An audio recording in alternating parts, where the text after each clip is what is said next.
بسم اللہ الرحمن الرحیم۔ اور بے شک ہم نے موسیٰ کو کتاب دی اور اس کے بعد پہ در پہ رسول بھیجے، اور ہم نے عیسیٰ ابن مریم کو کھلی کھلی نشانیاں دی اور روح القدس سے ان کی تائید کی۔ پھر یہ آخر کیا معاملہ ہے کہ جب کبھی کوئی رسول تمہارے پاس کوئی ایسی بات لے کر آیا جو تمہاری نفسانی خواہشات کو پسند نہیں تھی تو تم اکڑ گئے، چنانچہ بعض انبیاء کو تم نے جھٹلایا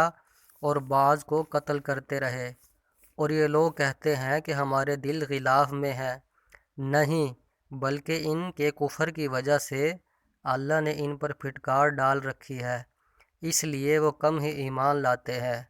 اور جب ان کے پاس اللہ کی طرف سے وہ کتاب آئی یعنی قرآن، جو اس تورات کی تصدیق بھی کرتی ہے جو پہلے سے ان کے پاس ہے، تو ان کا طرز عمل دیکھو، باوجود کہ یہ خود شروع میں کافروں یعنی بت پرستوں کے خلاف اس کتاب کے حوالہ سے اللہ سے فتح کی دعائیں مانگا کرتے تھے، مگر جب وہ چیز ان کے پاس آ گئی جسے انہوں نے پہچان بھی لیا تو اس کا انکار کر بیٹھے۔ پس پھٹکار ہے اللہ کی ایسے کافروں پر